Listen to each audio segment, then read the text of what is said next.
my pictures really don't have a lot to do with my words, but they are parallel, but not anything to do with each other. So I'm not insisting you look at me. You can look at the pictures instead. This is the fulfillment of an ambition to have a 20-minute slot in Paris lit up. It's my ambition, and I've always been very ambitious. Very.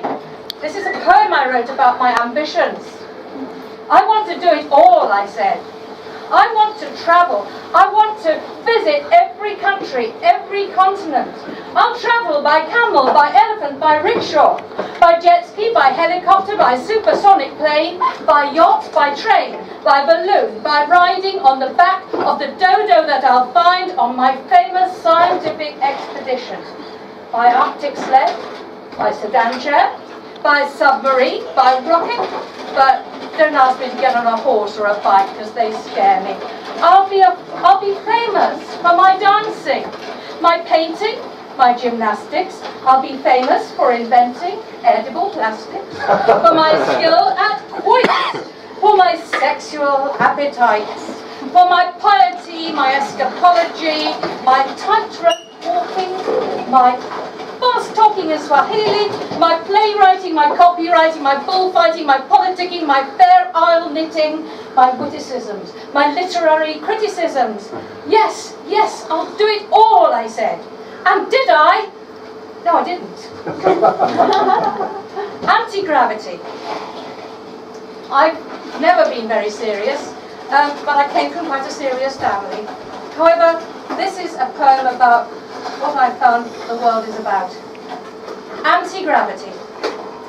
The capacity to fly a kite is inversely proportional to a man's gravity. His faith in the absurd is all that lets him hear the words of the birds cruising in the stratosphere. His kite tugs the rational tether that holds him to the earth's skin, until the string cuts wild arabesques in clouds, brands his hands with stripes of its will to freedom. Hovering on roaring winds, kites is frivolity. As I said, I came from quite a serious family. There were occasional breaks in it, and when they were coming up to retirement, I heard this conversation between, well, actually I had this conversation with my mother about retirement plans. When I grow old, said my mother, I'll change my life. I'll rent a garret on the left bank of the Seine in Paris. Spend my days painting, drink red wine all night. My friends will be artists. Maybe I'll write. But what about Dad? I objected. My mother reflected. He'll be okay, she said. He'll buy a jalaba, sandals, a scarab. He'll live in the desert, along with the Arabs. He's learning the language at evening class. He'll go to the Sahara. I thought, what a gas. I'll spend April in Paris, winter with Dad. There was going to be some fun to be had. I hoped that my parents' dreams all would come true, but after all that, they just moved to the coast.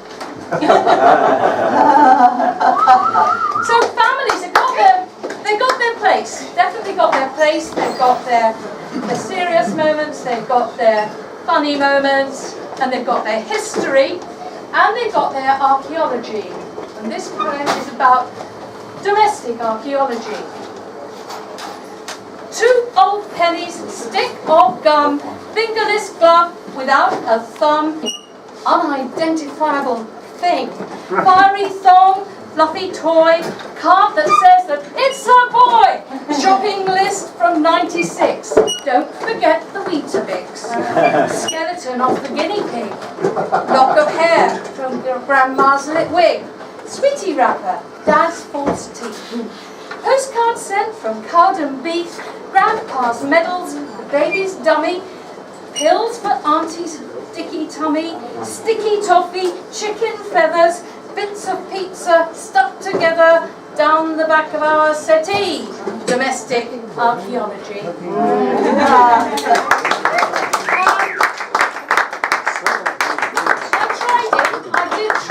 I did try marriage.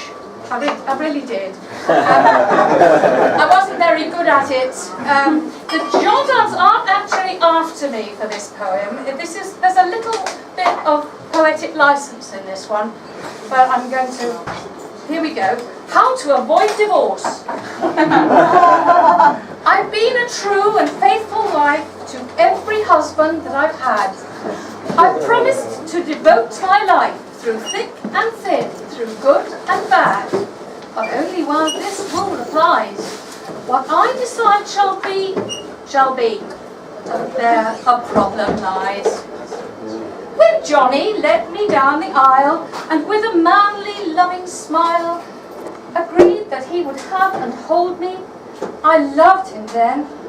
But they never told me I'd have to iron 8 shirts a week. And when I ventured, could we speak about this imposition on my valuable time, dear John insisted this was what he meant when opting for the sacrament.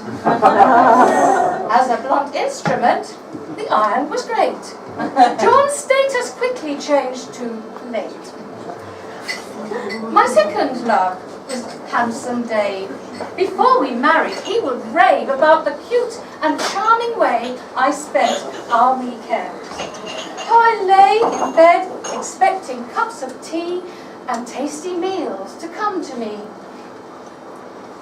1 week past our honeymoon, I found that Dave had changed his tune. Get up, he said, and get me bacon, eggs, and toast. Come on, you do have legs. I went downstairs, I laid a tray. I brought Dave's last meal up that day. I even brought an appetizer. Grapefruit, laced with fertilizer. Sliced thinly, chopped and barbecued, he flushed quite neatly down the loo. My third attempt at wedded bliss began so well. We loved to kiss and cuddle at all times of day, and let no chores stand in our way. His name was Lee, a gorgeous man. But soon I noticed he began to nag me to pick up my clothes where I had dropped them, held his nose and told me, "This house is disgusting. Don't you ever do the dusting?" I got a broom. I hit him hard. He's buried out there in the yard. An optimist, I tried and tried. Again, I made a blushing bride.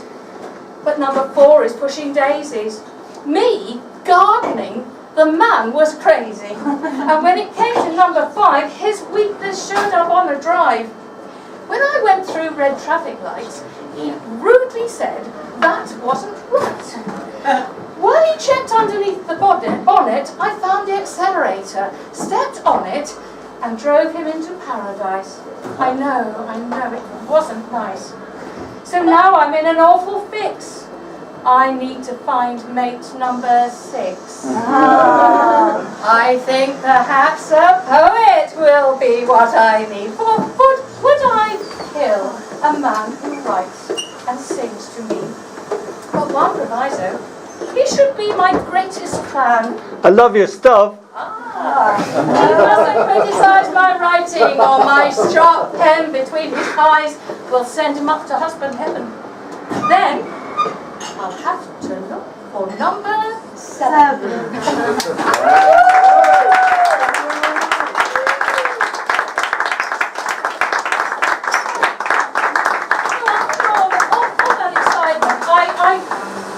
I did actually, I didn't kill them, but I did become single.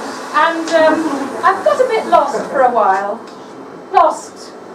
I lost my judgment, lost my senses, lost my bearings, lost my temper, lost my patience, lost my sense of decorum, lost my inhibitions. I lost my faith, I lost my sense of security. My job, my friends, my cat, my parents, my husband, my short-term memory. I lost track, lost time, lost the race, lost my youth, Lost my gamble, lost my heart, lost my looks, lost my way home. But I didn't lose my head, because that was screwed off. I spent my time in Italy for a while because I liked it. I've only actually written one poem about Italy, and it's further on here. Sorry, some of my pictures are further on here. These are, yes, it's a little bit further on. The Amalfi Coast is very beautiful. It's very rocky. It's very expensive as well. And for a while I kept on going back and back, and so much enjoyed it. But I only wrote one poem about it. I did actually start writing poems there, but only one poem about it. So this is called La Costiera Amalfitana, and it is a serious celebration of it. Positano clings to rocks like a jeweled limpet. The hot breeze lifts my hem like a suitor. The Emperor Nero corners fast on his Vespa, cries "Ciao bella!" and speeds towards Amalfi. Anchovies grilling outside the fast food van at the Buca di Diavolo fills my mouth with salt and iron. The sea clamours 1,000 feet below. I'm deafened by the blue dazzle. "C'è posta!" an old man calls. An old woman calls into a green crevasse. High red clatter of dogs barking echo back. The old couple gather tiny black olives to season their stew. "Me gusto, mi piace," the old man exclaims, and the goats might call from the pot, "Madre di Dio, I have not died in vain." The porpoises flick their casual tails. Mermaids dive into the ferry's slipstream. Coral bougainvillea lean over the parapet, and orange petals drift down from Ravello to the Amalfi Quay. And so, after a while, I couldn't afford Italy anymore, so I went to Stratford on Avon.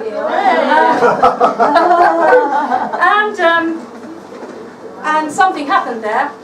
There was something like, I think we call it in France, a coup de foudre. It was Dom. There's this man that sometimes wears a red hat. The same day I met him. There's Amalfi. There's Positano, rather. The same day I met him, I wrote this one. It's called Love Song. I sat, sweating in my July hat, your leg warm on mine, your smile glowing near my cheek, your song that I fancied only I could hear, opening my heart like a flower to the sun. Come, come, no harm can be done if I stopped with my hands your curving hips, with my tongue part your waiting lips.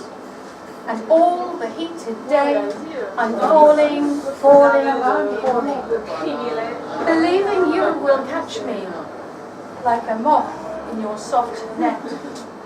It was dark when they met. Her breath was made of candle burn. He could not extinguish her. His tongue was a tsunami. She was the shore laid waste. That night, pearl divers were the only survivors. This is about breath. This is neither funny nor serious. This is called The Breath of Life, and it's a fact. It's a fact that I read somewhere, and I decided to make a poem out of it. 672,768,000 breaths, including 2,300,008 snores. Donald knows about this. 322 sniffs of disbelief. 569 snorts of derision. 973 sighs of relief. 847 sighs of love. 1,200 sighs of regret. 455 puffs of salbutamol, 999,000 pants of exhaustion, and one last gasp. Life story.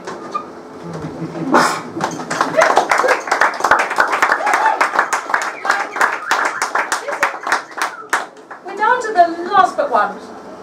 So this is about all these sales that we're unfortunately seeing right now, when as shops haven't got the turnover, so it's a sale every day, isn't it, in some shops?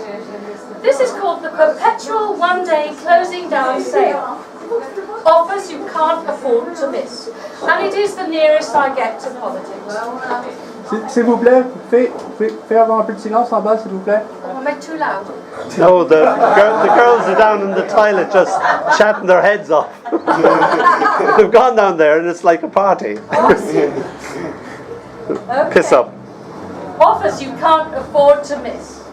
We're offering drawers of cheap regrets, racks of anxieties reduced, bins of knitted brows to clear, politicians' apologies never used, the latest ethnic cleansing gear, and those must-have mythic WMDs, first editions of savage munitions for exciting college killing sprees, an environment in poor condition, several bundles of refugees, and Holocausts various, new and old, pogroms and wars piled high and cheap. So don't miss out. Here's your chance to buy a crocodile tear or a heavy sigh. Come today and snap up a bargain. Everyone's welcome at Gilts Are Us. And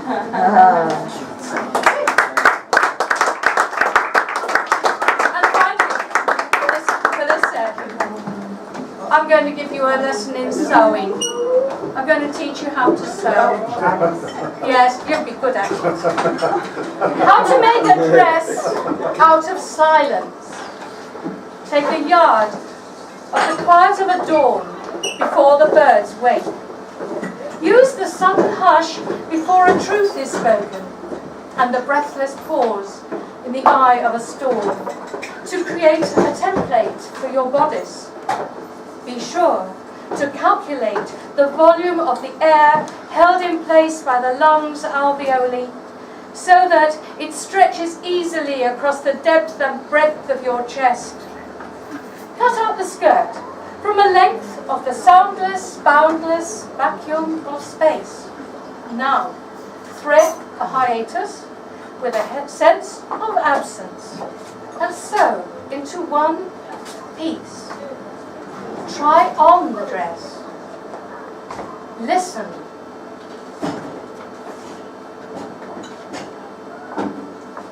Thank you.